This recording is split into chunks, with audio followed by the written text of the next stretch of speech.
Bonjour à vous tous, les amis d'Europe Échecs. Je vous invite cette semaine à suivre une partie spectaculaire jouée entre deux anciens champions du monde, Boris Spassky avec les Blancs, opposé à Michael Tal avec les Noirs, qui livrèrent un magnifique combat sur la variante Leningrad de la défense nimzo-indienne. Alors la partie débute par D4, cavalier F6, C4, E6, cavalier C3, fou B4 et fou G5. Les coups principaux sont habituellement E3, dame C2, cavalier F3. Mais fou G5 introduit la variante de Leningrad. Les Blancs répondent au clouage du cavalier C3 par le clouage du cavalier F6. L'avantage est de neutraliser le contrôle de la case E4.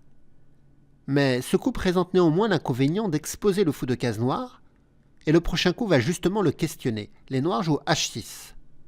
Alors, les Blancs jouent fou H4. Nous pouvons comprendre qu'il n'est pas très engageant de céder le fou de case noire avec fou prend F6, puisqu'après dame prend F6, la dame s'active sur la diagonale noire A1, H8, alors même que le fou B4 est déjà au travail sur la diagonale noire A5, E1. La suite de la partie va néanmoins démontrer que le retrait en H4 n'est pas une décision neutre, puisque le fou ne pourra plus revenir défendre les cases noires de l'aile dame, qui vont justement subir une forte pression de Michael Tal.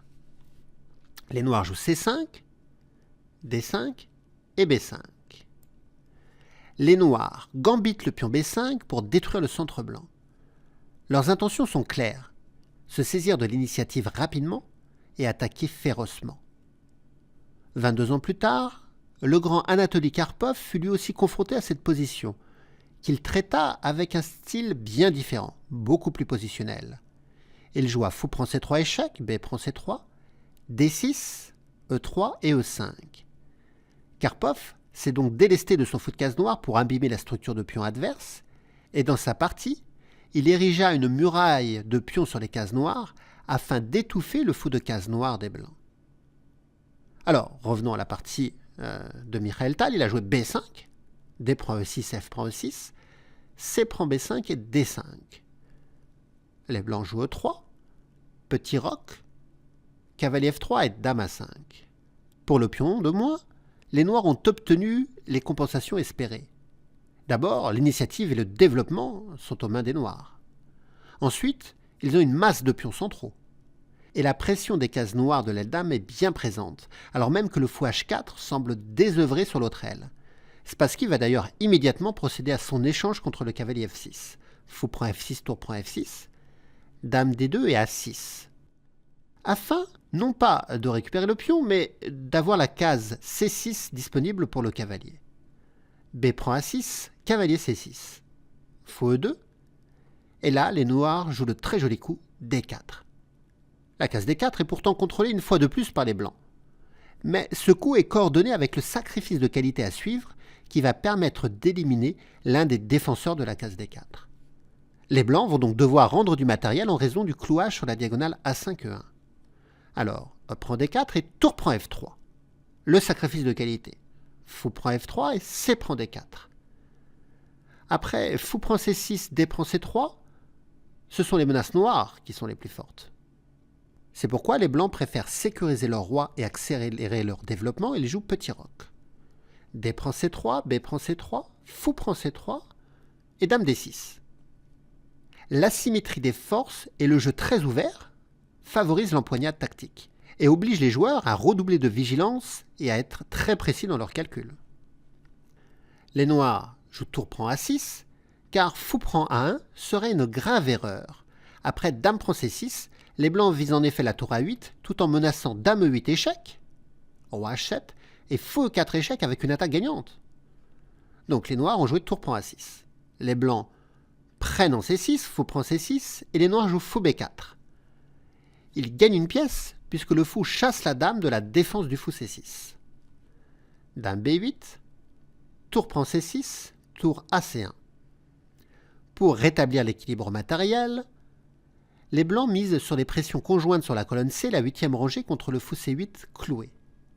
Fou C5, tour C2, dame A4, dame B3, dame F4. Les Noirs ne simplifient pas la position, ils gardent un maximum de pièces sur l'échiquier. Dame G3, dame F5, tour FC1, fou B7. Dame F3, Dame G5. Michael Tal refuse continuellement les échanges de dames et garde la paire de fous braquée sur le petit roc blanc. Dame B3, tour C7. G3. Alors, le petit roc est bien sûr sous pression et les blancs tentent de parer au plus pressé en évitant le mat en G2. Mais le prochain coup est terrible pour le roi. Les noirs jouent fou prend F2 échec. Roi prend F2, Dame F6 échec. Les noirs ont une qualité de moins, mais la sécurité du roi est ici une donnée plus importante que le matériel. Et le roi blanc n'a nulle part où s'abriter dans la position. Alors, les blancs jouent roi E1. Après roi G1, Dame D4 échec, roi F1 et tour F7 échec. Et la tour s'active. Et après roi E3, Dame F3 échec, roi D2, tour D7 échec. Dans ces deux variantes, toutes les pièces noires travaillent maintenant contre le roi blanc. C'est intenable. Alors, Boris Spassky a choisi de jouer roi E1, Dame E5 échec, roi F1, fou A6 échec, roi G1, Dame D4 échec, roi G2, Dame E4 échec, roi G1 et fou B7. La batterie d'attaque fou plus dame sur la grande diagonale blanche offre la victoire puisque la tour C7 est imprenable en raison du mat en G2 et le prochain échec à venir en H1 va forcer le roi blanc à venir sur la colonne F.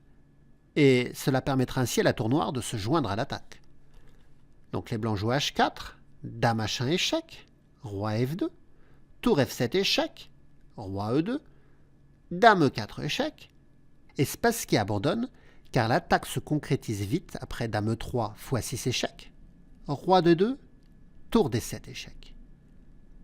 Et après roi D1, alors tour D7 échec, tour D2, Dame H1 échec, roi C2 et fou E4 échec.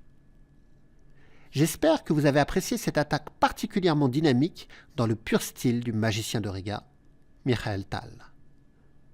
À la semaine prochaine. Au revoir. Расскажите немножко о последних годах жизни сейчас, находясь за границей, Бориса Васильевича Спасского. Борис Васильевич Спасский, выдающийся советский гроссмейстер, женатый на француженке русского происхождения. В последнее время играет в шахматы меньше. Очень жалко, что он не бывает в Советском Союзе. Но, увы, работники спорткомитета СССР, работники шахматной федерации СССР, я имею в виду прошлые годы, сделали все от себя зависящее, чтобы Борис Васильевич, чтобы ему не хотелось, или как можно меньше хотелось приезжать в Советский Союз.